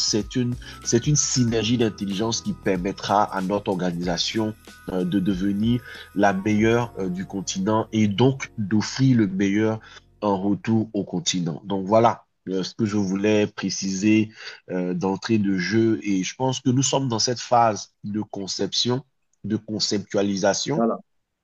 Mais que très bientôt, nous allons passer à une vitesse supérieure, celle donc vraiment de communiquer sur l'ensemble des travaux qui ont été réalisés et validés. Et à partir de ce moment-là, je pense que la machine sera bien lancée. Merci infiniment. Voilà. Merci, Président, pour votre mot. Je crois que nous sommes à la fin. Et merci à nos frères qui ont posé leurs questions. J'espère que vous avez été satisfaits par rapport à vos préoccupations. Je sais aussi que déjà la première version du référentiel est prévue à être validée le 28 juillet, dans ce mois, donc dans 1 ou 2 semaines. Donc, dès que ce séminaire de validation est fini et qui prendra en compte les différents amendements, déjà la première version qui peut être publiée sera disponible en début août. Et ce que je peux dire aussi à M. coach Kafouata, c'est que le 4 mai, comme l'a dit le docteur Daouda, est un cadre de réflexion, est un cadre d'organisation, est un cadre de normalisation, voilà, continental. Donc maintenant, dans vos pays respectifs, vous allez vous adresser aux associations qui sont dans vos pays, parce que ces associations sont membres du 4 mai. Donc quand le 4 mai définit les standards, ils sont mis en œuvre par les associations dans les pays. C'est ça. Voilà. Maintenant, il y a aussi une accréditation individuelle que CACMES donne au coach et qui est en cours d'élaboration et qui va être prête bientôt. Donc, vous pouvez être certifié au niveau local dans votre pays, mais vous pouvez demander une accréditation individuelle qui certifie votre niveau de pratique. Et cela renforce votre CV auprès des clients voilà, qui sollicitent beaucoup de compétences. Donc, toutes ces choses, comme vient de le dire le président, sont en cours et à partir du moment où la première version du référentiel est mise en circulation, je vois que tout le reste et tous les autres standards continuent donc d'être définis. Prochainement, en novembre prochain à Lomé, il y aura donc les juristes scientifiques qui vont encore travailler aussi sur la charte de régulation en validant donc un code de déontologie, un code d'éthique au niveau continental. Voilà des choses qui viennent comporter tout ce qui se fait déjà. Et je pense que je vous ajoute comme information au niveau de la CNES. Nous allons prier donc la coach Mariam de prendre la parole pour se faire connaître. Une dame que je connais très bien, plus de 10 ans d'expérience au Sénégal. Elle est actuellement à Saint-Louis. Coach Mariam, vous pouvez ouvrir votre micro s'il vous plaît. Merci, inspecteur Jules depuis le Togo. Merci, coach Achenoussia d'être parmi nous. Prudence Oscar depuis le Bénin. Jessica Tenda, salutations à vous. Merci.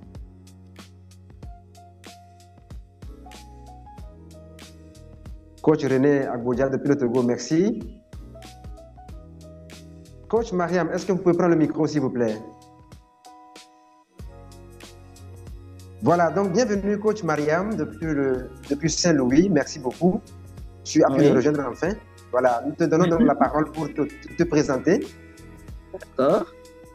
Je suis Mariam Won, coach certifié depuis 2011, spécialisée en gestion de carrière et particulièrement le projet professionnel. Qu'est-ce qu'il faut dire en plus? Que je coach aussi bien les managers, les équipes et les individus. Et que j'ai un cabinet qui est créé depuis 2013 à Dakar, alors que je n'étais pas encore rentrée. Donc, je pense que c'est bon, non? Comme présentation, ça suffit.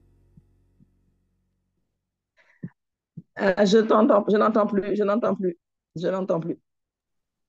Merci beaucoup, Mariam. Alors, dites-nous comment est-ce que le coaching se passe au Sénégal? Quel est votre niveau d'organisation au niveau national? Alors, je pense que le coaching se passe bien parce qu'il y a des tentatives de se regrouper. C'est pas évident parce que les égos sont là et je pense que c'est peut-être ça qui bloque l'évolution du coaching en Afrique. En tout cas, c'est ce que je pense. Donc, depuis une année, nous avons quand même pris le pli, mais sous l'impulsion de l'ICF, je dirais, puisque c'était à l'occasion l'année dernière de la Coaching Week organisée par ICF qui voulait créer un chapitre au Sénégal. Je pense que c'est ça qui nous a boosté et donc l'idée de regrouper une cinquantaine de coachs, je pense qu'on est maintenant une cinquantaine de coachs ou une soixantaine, je ne sais plus combien, puisque j'ai quitté Dakar et que je suis à Saint-Louis. Donc là, ça a donné un coup de boost. Les gens ont senti le besoin de se regrouper pour créer une association qui devrait porter et faire connaître le coaching en Afrique. Donc, c'est un collectif des coachs du Sénégal et d'ailleurs. Donc, ça ne regroupe pas que des Sénégalais. C'est ouvert à tout le monde, essentiellement à toute l'Afrique. Voilà l'objectif, en tout cas l'idée que cette association souhaite réaliser. Je vous avais mis en relation avec une des personnes initiatrices de ce projet. Alors, je ne sais pas si vous vous êtes retrouvés, si vous allez vous retrouver autour de quelque chose, mais je pense que se mettre ensemble pourrait être très intéressant. Merci beaucoup, vraiment courage à vous. C'est aussi ça les défis que nous avons à relever en tant que personne de vision, personne de lumière. C'est pas toujours évident. Comme le disait coach Sadio Tunkara de la Guinée en 2022 lors du sommet francophone du coaching, l'Afrique doit relever le défi donc de poser les bases de la structuration donc du marché du coaching et cela doit passer par la capacité donc des coachs à se mettre ensemble pour partager donc leur vision du marché, pour mettre en place des structures, des standards. Et ce n'est que par cette organisation intentionnelle que la profession peut passer donc du cap d'une profession fragile à une véritable profession, comme c'est le cas actuellement aux États-Unis et en Europe. Donc on vous encourage vraiment et le CACMES se met à votre disposition pour vous apporter tous les appuis possibles pour permettre à ce que nous ayons une structure totalement organisée au Sénégal. Ouais, ben, super, merci. Merci beaucoup. Merci beaucoup. Merci. Donc, vous allez revenir bientôt. Vous allez revenir bientôt nous répondre à quelques questions sur le référentiel de compétences. Donc, vous gardez le micro. Oui, oui. D'accord. Coach Achille depuis le Togo, est-ce que vous avez la possibilité d'ouvrir votre micro, de nous dire comment est-ce que le coaching s'organise au Togo? Coach Bonnet, si vous avez la possibilité donc de prendre la parole.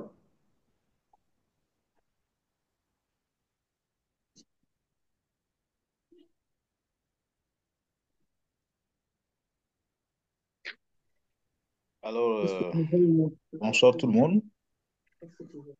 Je suis coach Achille Noussia.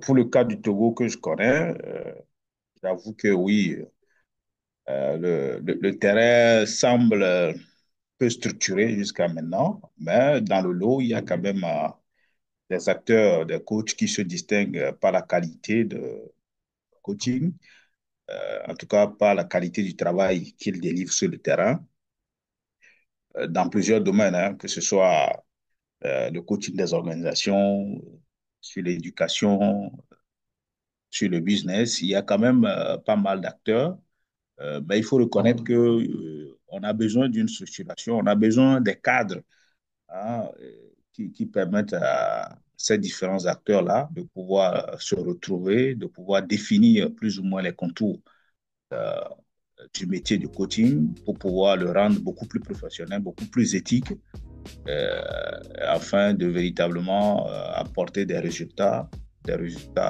plus impactants, des résultats positifs, ça et là.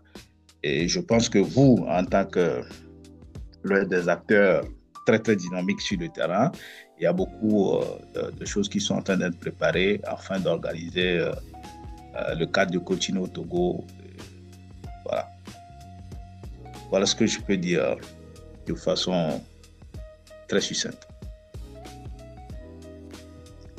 Merci. Donc, ça veut dire qu'on progresse beaucoup, qu'il y a des organisations au niveau local, au niveau national, et que il y a des coachs qui se distinguent donc de différentes spécialités, mais qu'il manque toujours du travail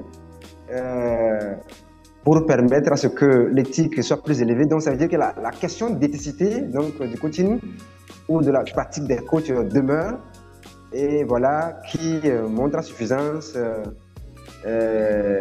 les domaines d'action ou les axes stratégiques donc, du CACMES. Et bientôt, on aura en ligne le président Jean-François Yoma qui nous donnera des détails sur ce que c'est que le CACMES et sa vision, ses moyens d'action. Il y a un coach qui peut nous parler donc, de comment évolue le coaching dans son pays. Coach Wilfried, vous pouvez nous parler un peu sur le Togo et sur le Bénin. Coach Sadok, est-ce que vous pouvez nous donner des idées sur comment évolue l'organisation de coaching au niveau de la Tunisie? Bonsoir tout le monde, bonsoir Coach Adamas, bonsoir tout le monde. Bonsoir Coach Sadok, vous avez la parole alors. J'espère que vous vous portez bien. Donc pour la Tunisie, c'est-à-dire que le coaching, c'est-à-dire que presque toutes les écoles sont ici en Tunisie, elles sont disponibles. Donc on a l'ICF, la Haute École de Coaching de Paris, on a plusieurs autres écoles de coaching. Donc il y a des gens qui sont certifiés, et il y a aussi bien sûr des gens qui font des formations de posture de coach. Voilà. Oui, parlez-nous de vous aussi, parlez-nous de vous-même aussi, faites-vous connaître un peu à cette occasion.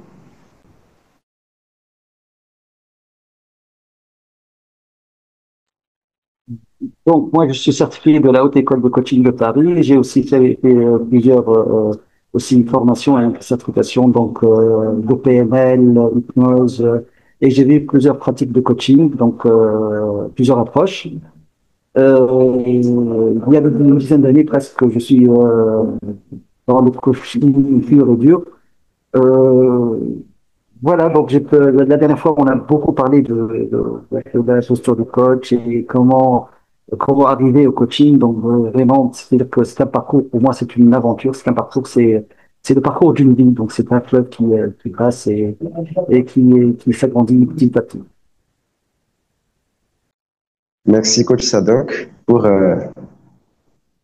cette rapide intervention, malgré que vous n'aviez pas été prévenu. Il y a le coach Wilfried Semedo aussi, qui est à un endroit un peu difficile, d'accord, mais voilà, je vais donc donner la parole au coach Mariam pour nous parler un peu sur ce qu'elle sait de la notion de référentiel de compétences et de comment, dans le temps, dans le monde entier, aux États-Unis, en Europe, comment est-ce que les coachs sont organisés pour mettre en place donc ces standards qui leur permettent donc d'encadrer donc la profession et quel impact cela a eu sur la professionnalisation donc du métier, mais aussi sur la perception sociale donc du coaching, voilà, au niveau populaire. Donc, je vais me permettre donc de vous adresser une question. Oui. Cette question devra nous être répondue par la coach Naboufal, qui malheureusement est en avion actuellement et ne pourra pas descendre avant la fin donc de la conférence. Tout à fait. Merci d'avoir été volontaire pour nous y répondre. Alors, il s'agit donc de nous dire, en termes d'histoire, voilà, comment est-ce que la notion de référentiel de compétences a été traitée dans le monde, et quel impact cela a eu.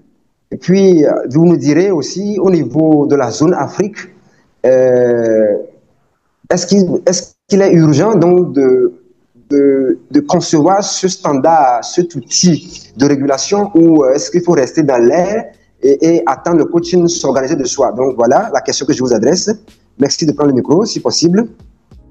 Bon, alors c'est une question qui n'est pas simple parce que elle est très large et elle va chercher loin dans l'histoire. Moi, je pense que l'idée était peut-être ce soir de parler plutôt de ce que notre commission a fait en termes de professionnalisation, c'est-à-dire de poser le cadre que nous souhaitons avoir en Afrique sur la professionnalisation. Je pense que ces pays, les États-Unis, l'Europe, tout ça, les choses se sont construites petit à petit en ayant observé les résultats que le coaching donnait. C'est-à-dire quand on remonte déjà à l'Antiquité, au temps de la diligence, on peut dire que le coaching, le mot vient de la diligence, c'était amener les gens d'un point à un autre. Ces choses ont évolué et ont donné naissance à amener les personnes à atteindre des objectifs. Donc ça, c'est peut-être caricatural, mais c'est juste ramasser cette notion de coaching. Nous en avions parlé lors des journées scientifiques et je crois que c'est peut-être pas là-dessus que je vais, moi, axer mon intervention. C'est peut-être plus sur le travail que la commission professionnalisation a fait. Même si je n'ai pas eu l'opportunité d'y participer, j'ai apprécié ce qui s'est fait. Et je m'appuie aujourd'hui sur les travaux de Aïcha Kama qui nous a quand même bien déblayé le terrain pour nous parler de cette notion de professionnalisation vers laquelle nous tendons.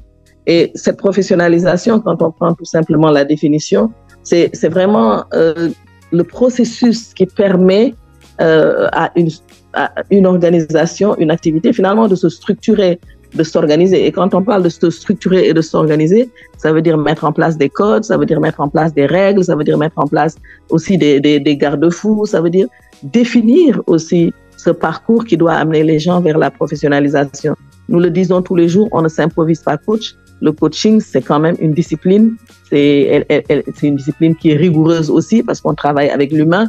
Et travailler avec l'humain ne permet pas certains écarts. D'ailleurs, ne tolère pas les écarts du tout, on dira.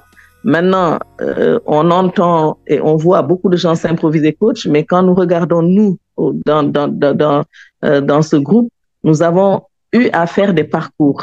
Nous avons eu à faire des parcours de formation et de professionnalisation parce que je pense que la professionnalisation, c'est gage de rigueur, de sécurité et aussi de confiance. De sécurité parce que les gens ont besoin d'être sécurisés. Donc, la commission, quand elle a travaillé, elle a quand même mis en place des piliers. Elle s'est dit, il faut quand même que cette professionnalisation s'inscrive autour de 3 piliers: la formalisation des savoirs, la mise en place d'un cadre de formation et de certification et la reconnaissance sociale. Pourquoi la formalisation des savoirs? Parce que, encore une fois, puisqu'on ne peut pas s'improviser, c'est pas parce que j'ai la capacité à motiver. On voit beaucoup de motivateurs qui, chez nous, se disent coach, ne se disent pas motivateurs, alors que sous d'autres cieux, en Europe ou aux États-Unis, les gens parlent de motivateurs et ça fonctionne très bien. Et je pense peut-être qu'il faut donner aussi à cette fonction ses règles de noblesse et décomplexer les gens qui se disent coach. S'ils sont motivateurs, je ne sais pas comment nous, au niveau du CACMES, nous allons traiter cela. Peut-être dans notre parcours de formation, nous allons justement intégrer ces personnes pour que ce soit de vrais coachs. Donc, nous avons parlé de formaliser les savoirs, c'est-à-dire la mise en place d'un référentiel. Et nous souhaitons que ce référentiel il soit commun à l'Afrique en termes de savoir, de savoir-faire, de savoir-être et même de savoir-devenir, pour qu'on ait le même comportement, la même attitude, la même façon de faire, quelque chose qui est canalisé, qui est structuré, qui est référencé. À la rigueur, tout coach peut s'y référer et évoluer et progresser et faire avancer son client ou ses clients. Et ça, je pense que c'est quand même la première étape que nous avons définie. Ensuite, un cadre de formation et de certification. Nous avons estimé aussi que pour aller vers la professionnalisation de ce métier, il faudrait que les gens soient formés et se former avec un certificat. Parce que c'est comme le médecin. Quand vous êtes malade, vous n'allez pas n'importe où. Même si on est en Afrique et qu'on fait appel à des guérisseurs, je pense qu'en général, on va quand même là où il y a les médecins, là où il y a des scientifiques qui ont étudié peut-être les pathologies et qui nous rassurent par la manière dont ils travaillent. Donc nous aussi, coach, nous devons être en mesure d'avoir ce référentiel qui rassurera nos clients, mais qui nous aussi nous servira de bouclier, entre guillemets, sera notre garantie que nous ayons ce cadre de référence-là.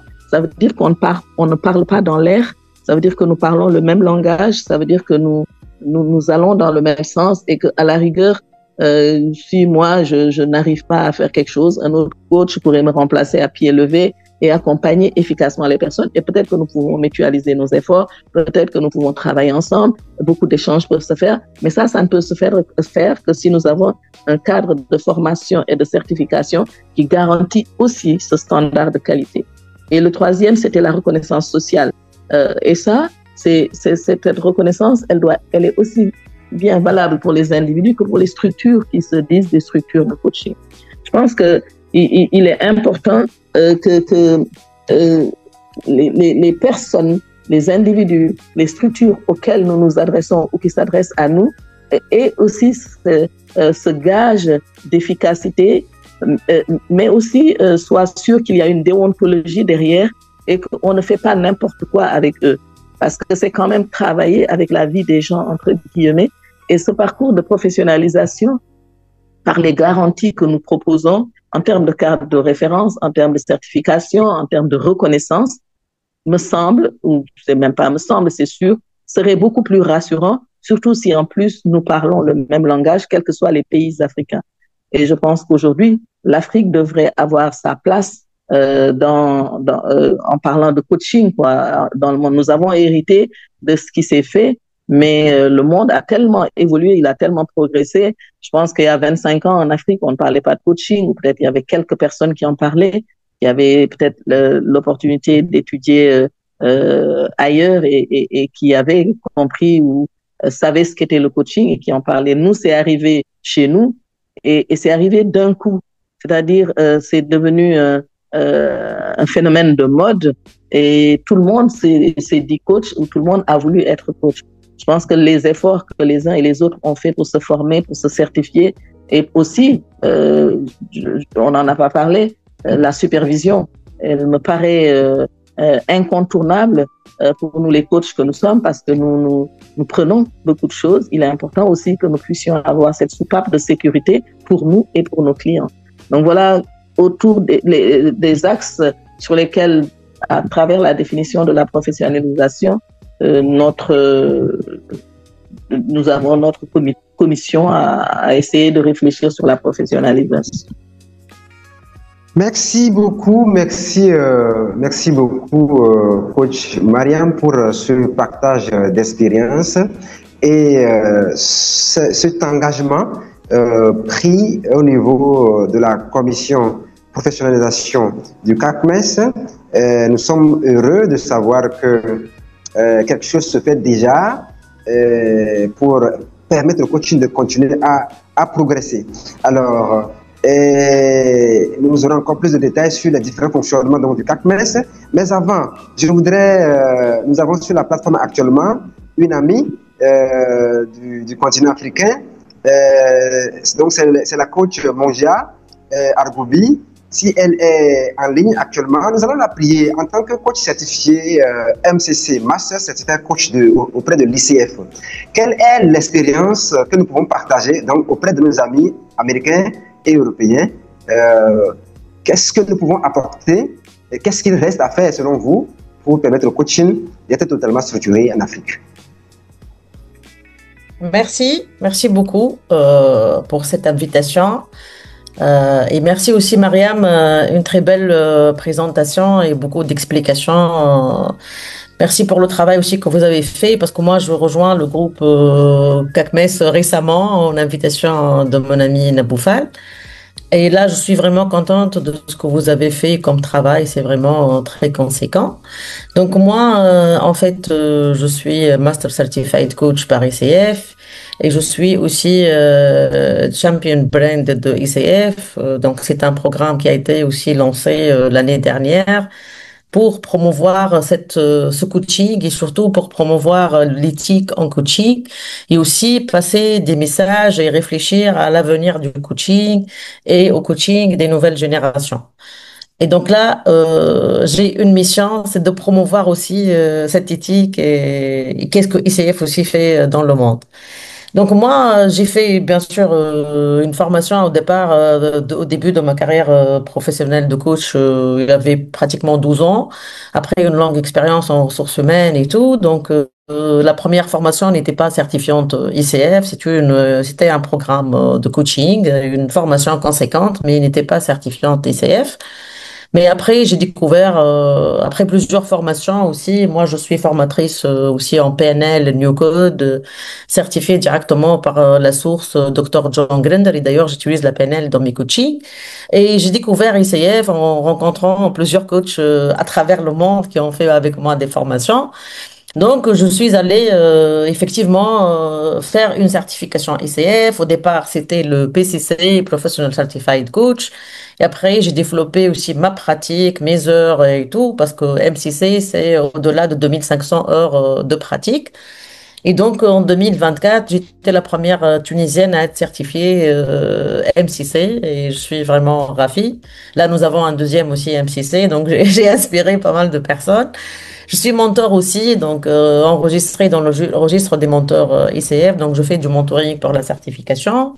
Et je suis directrice d'un programme certifié Level 2, le niveau 2 ICF, qui s'appelle NLP Master Certified Coach. C'est un programme international.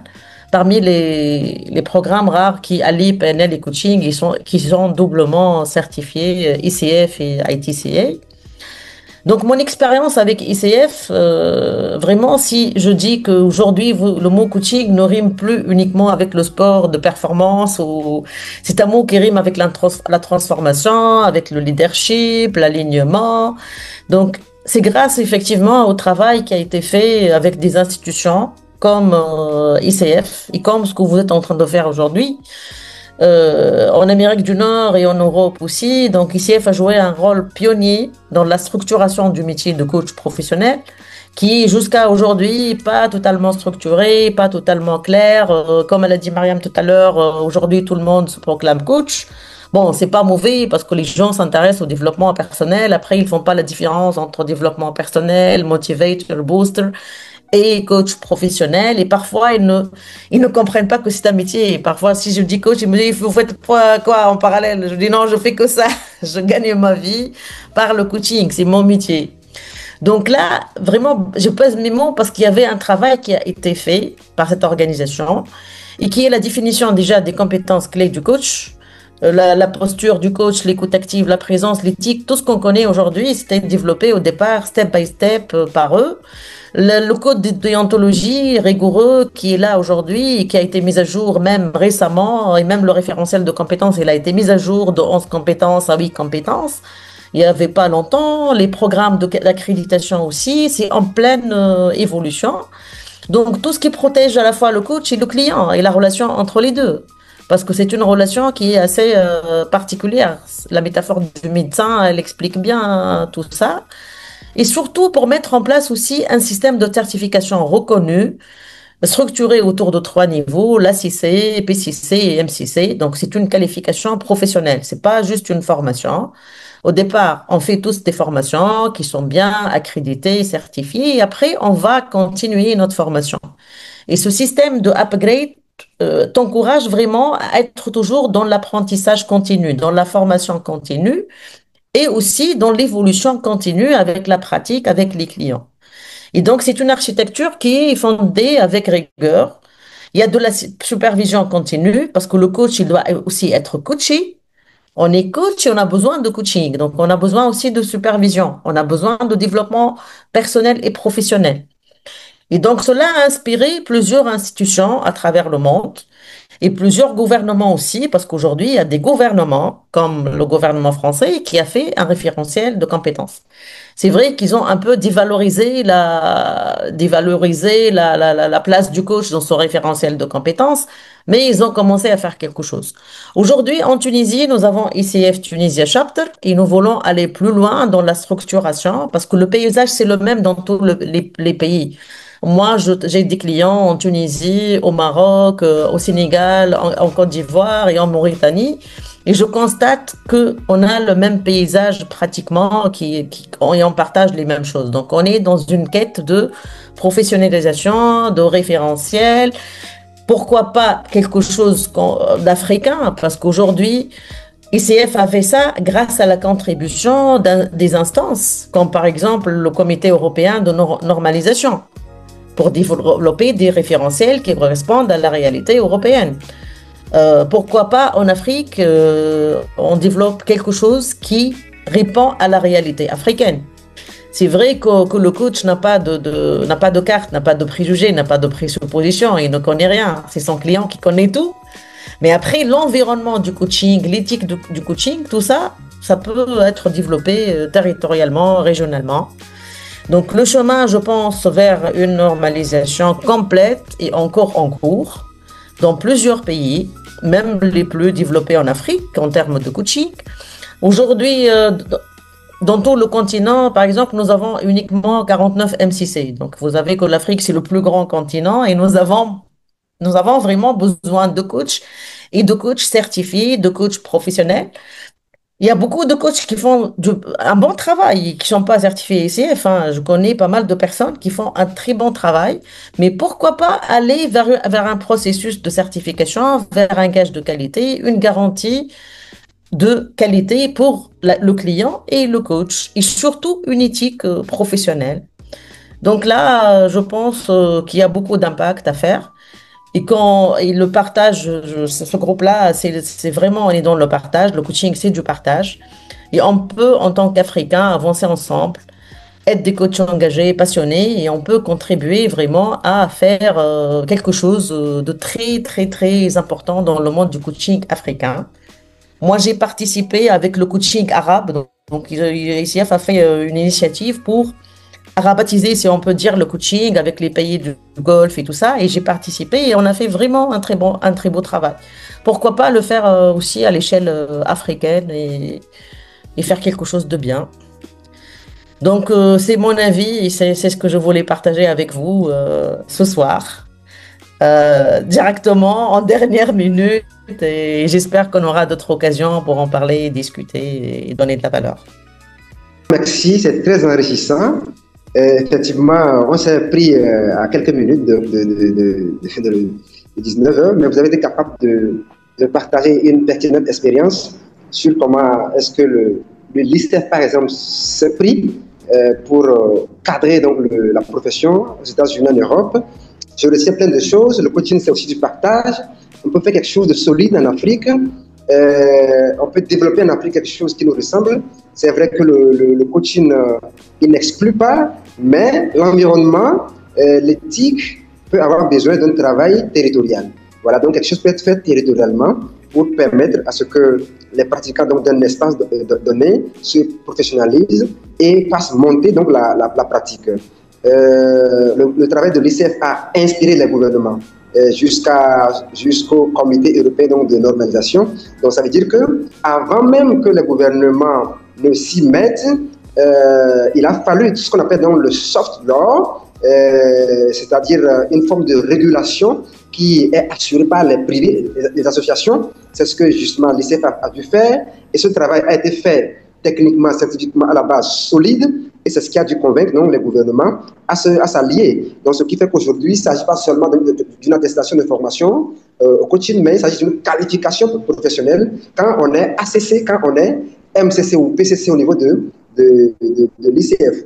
Donc le système upgrade permet donc l'évolution continue parce que quand on est coach, on a besoin de coaching, il ne faudrait pas s'arrêter, il faut continuer de progresser. C'est dans un cadre que tout cela se fait. Nous sommes capables donc de faire pareil en Afrique. Donc voilà quelques éléments que je retiens de votre information. Merci beaucoup encore, coach Mouziad. Et comme vous le dites, nous aurons donc la chance donc, de partager encore des choses dans un prochain webinaire, peut-être dans un autre cadre. De toute façon, il est mis en place dans un webinaire éducatif et pédagogique chaque troisième samedi donc, du mois. Pour l'instant, on débat ensemble sur une thématique pour nous permettre donc de partager nos compréhensions, nos connaissances et aider le coaching à progresser. Alors, après, donc, merci. Nous allons recevoir donc les mots de fin. Donc, d'abord donc, du docteur Daouda Daou et aussi donc du président Jean-François Youma pour aujourd'hui.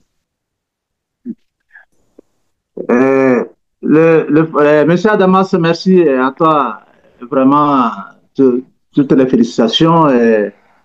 Parce que vous avez, avec doigté, pu conduire vraiment tout ce temps de partage. Ce que je vais dire, c'est d'inviter à tous les collègues, que ce soit pour l'avancement du coaching, c'est cette façon engagée de se prendre qui permettra qu'on arrive au bout. Le président l'a dit, dès que c'est possible, il faut qu'on soit ensemble, qu'on réfléchisse ensemble. Quand on réfléchit ensemble, on peut trouver des voies de sortie. Je me joins à la voix du président pour inviter tout le monde à apporter sa contribution. Ne pensons pas ce que je dis, est-ce que ça sera bon, ça sera mauvais, ce n'est pas comme ça. En science, ce n'est pas comme ça. Tout ce que vous pensez, avancez. Même si ce n'est pas bon, ça va permettre à quelqu'un d'autre de corriger ça et qu'on aboutisse à quelque chose de bon. Donc, moi aussi, j'invite tout le monde à contribuer, à participer. Dès qu'on organise de ces activités-là, il faut qu'on participe massivement en apportant nos idées. C'est comme ça qu'on pourra faire du coaching un métier noble. Je vous remercie.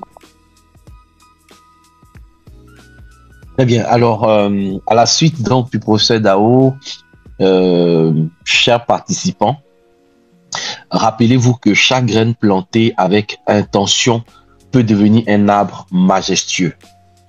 Le CACMES, avec ce référentiel de compétences, est une graine collective. Ensemble, cultivons l'excellence, l'éthique et la collaboration, que le coaching en Afrique continue de grandir, non pas comme une somme d'individus, mais comme une force unifiée au service du potentiel de chacun et du rayonnement de notre continent. Connectons, apprenons, excellons. Merci à toutes et à tous pour votre précieuse participation. Je vous remercie. Merci à toutes et à tous pour votre participation. Merci à vous, nos illustres invités, pour vos interventions. Au revoir, à la prochaine. Merci donc d'intégrer donc le groupe WhatsApp du CACMES, de mettre un like sur la page Facebook, le Conseil africain du coaching et du mentorat, et sur le compte YouTube. Comme ça, vous aurez accès aux différentes ressources qui sont mises à votre disposition Merci, coach Shadok depuis la Tunisie et la consoeur Mangia. Et merci à tous les frères du Togo, du Bénin, de la Côte d'Ivoire, du Mali, de la France, de l'Italie, du Sénégal et de tous les autres pays qui ont été des nôtres. Au revoir et à la prochaine.